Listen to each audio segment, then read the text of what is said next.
So today we are going to see a very simple and a sweet hook called as use ref hook. याचं काम एवढंच आहे की एखाद्या गोष्टीचा रेफरन्स बनवून आपण त्याला यूज करू शकतो. ठीक आहे. Not just reference as a container also. ठीक आहे. We will see an example की त्याला आपण एक रेफरन्स किंवा हुक सॉरी रेफरन्स किंवा कंटेनर म्हणून कसं आपण त्याला यूज करू शकतो. For that we have a component called as focus input. ठीक आहे. आपण यात एक फक्त इनपुट एलिमेंट घेणार आहोत. That's it and will see की त्याचं आउटपुट कसं दिसतं. तर इथे यू कॅन सी की एक इनपुट टॅग बनलेलं आहे. But if I directly type something ते त्या इनपुटमध्ये नाही येत. So if I want to input I mean give some input मला तिथे क्लिक करावं लागतं. त्याच्यावर फोकस येईल. फोकस आल्यानंतर मी त्याच्यात काही पण लिहू शकतो. फोकस सरकवला मी किती टाईप केलं तरी त्याच्यावरती येणार नाही. ठीक आहे. So what I am trying to do is जसं मी पेज रिफ्रेश केला I I want to enter something आणि ते डायरेक्टली त्याच्यामध्ये गेलं पाहिजे. रिफ्रेश केल्यानंतर डायरेक्टली फोकस त्याच्यामध्ये आला पाहिजे so that if I type something तो जो मी जे जे जे काय टाईप करतो ते तिथे आलं पाहिजे. This can be let us say email address करतो ना आपण म्हणजे most of the time email address म्हणून एक असतो आणि लेट अस से पासवर्ड म्हणून एक असतो. तर मला काय करायचंय की एक मिनिट इनपुट पासवर्ड. ठीक आहे. फॉर एक्झाम्पल असं दोन इनपुट माझ्याकडे. What the hell is S.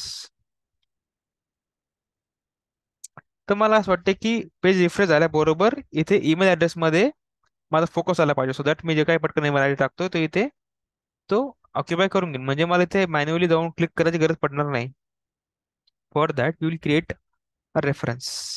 How to create a reference. पहिली गोष्ट तर इथे आपण त्याला सांगून देऊ की हा एक फंक्शनल कंपोनंट आहे.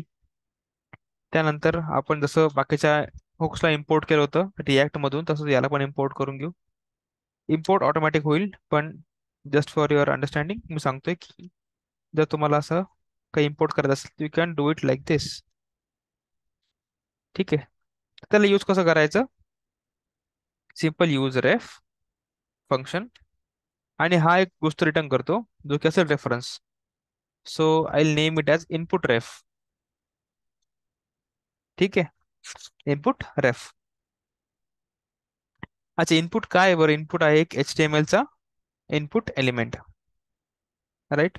So I copy the type I paste the type म्हणजे इथे आपण ते बोलतो ना generic will make it generic and default value त्याची आपण टू नल.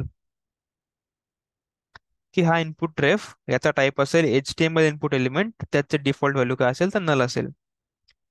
ठीक आहे. यूज रेफ नावाचा हुक एक रेफरन्स रिटर्न करतो. आपण त्या रेफरन्सला नाव दिलं इनपुट रेफ. त्याचा टाईप असेल HTML इनपुट एलिमेंट आणि व्हॅल्यू नल. ठीक आहे. नाव आता आपण ह्याला या इनपुट रेफला या इनपुट सोबत कसं करायचं कनेक्ट. तर ते कनेक्शनसाठी आपल्याकडे ऍट्रिब्यूट आहे त्या ऍट्रिब्यूटचं नाव आहे रेफ ऍट्रिब्यूट. ठीक आहे. रेफ ऍट्रिब्यूट मध्ये आपण त्या रेफरन्सचं नाव द्यायचं जसं की input ref and that's it. आता आपण काय केलं रेफरन्स क्रिएट केला आणि रेफरन्सला बाइंड केलं विथ द इनपुट एलिमेंट. आता आपल्याला काय करायचंय की जसा पेज लोड होईल तसंच त्याला फोकस मध्ये आणायचंय. जसा पेज लोड होईल तसाच.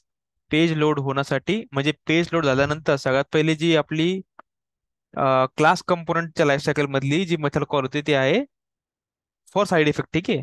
ती आहे कंपोनंट डीड माउंट मेथड. सगळ्यांना माहिती आहे. आणि ते कंपोनंट डीड माउंटचं आपण रूपांतरण इथे पण करू शकतो using a hook called as use effect hook. ठीक आहे. So will use the use effect hook. Again importing वगैरे ऑटोमॅटिक होईल. मी डायरेक्टली यूज करतो यूज इफेक्ट हुक. तर या यूज इफेक्ट मध्ये आय एम नॉट रॉंग एक असतो आपल्याकडे कॉलबॅक आणि एक असतो डिपेंडन्सी अरे. राईट. जर मी डिपेंडन्सी अरे नाही टाकला तर कितीही स्टेट कितीही प्रॉप चेंज झाली तर प्रत्येक चेंजला प्रत्येक रीरेंडरला हा यूज इफेक्ट कॉल होईल. जर मी तिथे काहीच पास नाही केले in the sense empty dependency array pass केला तर तो फर्स्ट टाइम रन होईल. Empty dependency array is equal to component did mount method. ठीक आहे, मला पण तेच पाहिजे की पेज लोड झाल्यानंतर फर्स्ट टाइम जे काम झालं पाहिजे ते ते या यूज इफेक्ट मध्ये करायचंय मला. तर ते काम असेल की जो काही इनपुट रेप आहे आपला, इनपुट रेफ डॉट, आता त्याला करंट प्रॉपर्टी असते एक. ठीक आहे, आणि त्या म्हणजे करंट इनपुट रेफरन्सला तो पॉइंट करतोय, आणि त्याला आपल्याला काय करायचं, फोकस करायचं. So we have a method called as focus. आता तो आय गेस थोडेसे एरर वगैरे देईल ड्यू टू टाईप स्क्रिप्ट ते टाईप चेकिंग अँड ऑल. त्याच्या अकॉर्डिंग की input ref dot current is possibly null. तर आपल्याला काय करायचे, ऑप्शनल चेनिंग, ऑप्शनल यूज करायचे इन द सेन्स. इथे फक्त एक क्वेश्चन मार्क देऊ शकतो आपण त्याला. याचा अर्थ असा आहे की जर इनपुट डॉट रेफ नल नसेल, तर त्याला यूज करून, म्हणजे त्यातली जी व्हॅल्यू आहे त्याला यूज करून डॉट फोकस आपण करू शकतो. अदरवाईज नाही करायचं आहे. सिम्पल. ऑप्शनल नाव आहे त्याचं. ऑप्शनल म्हणजे ह्यात काही व्हॅल्यू असेल तरच फोकसला तो कॉल कर, अदरवाईज नको करू. याने फायदा एक असा होतो की पॉसिबल जे पुढे येणारे एरर्स आहेत ते रिड्यूस होतात.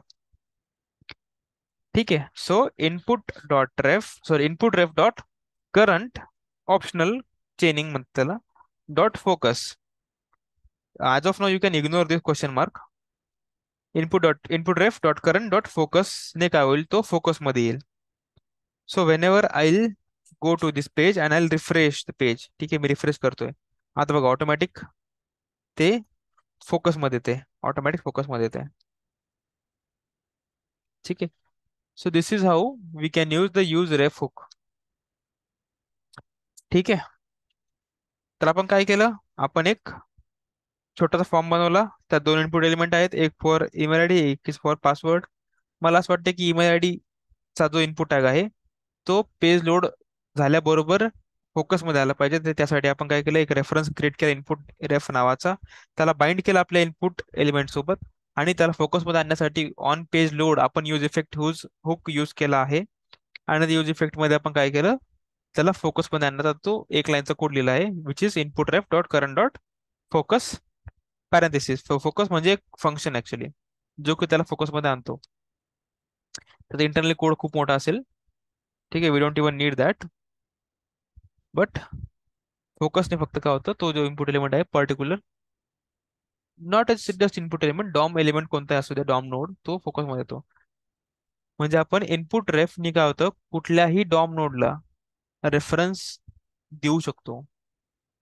ठीक आहे, so that is it about use ref hook. And now we are officially done with all the hooks in React. Not all the hooks, जेवढ्या गरजेचं आहे तेवढ्या, जेवढ्या इंटरव्ह्यूला विचारतील तेवढ्या. बाकीच्या तीन हुक्स आहेत ज्या खूप रेअर आहे. I will give you the names. जर तुम्हाला इंटरेस्ट असेल, which you should be having, तर तुम्ही जाऊन बघू शकतात. आता तुम्हाला एवढं नॉलेज आहे ऑलरेडी हुक्स बद्दल, की म्हणजे बेसिक नॉलेज आहे की तुम्ही जाऊन कुठल्याही हुकला बघू शकता. तुम्हाला तेवढा इश्यू नाही यायला पाहिजे. जरी आला तरी ग्रुपवर तुम्ही ते पिंग करू शकतात. ठीक आहे, बरं आजचं लेक्चर समजलं. यूज रेफ हुक एवढंच आहे. Everything clear. Yes, sir. Thank you so much. I stop recording.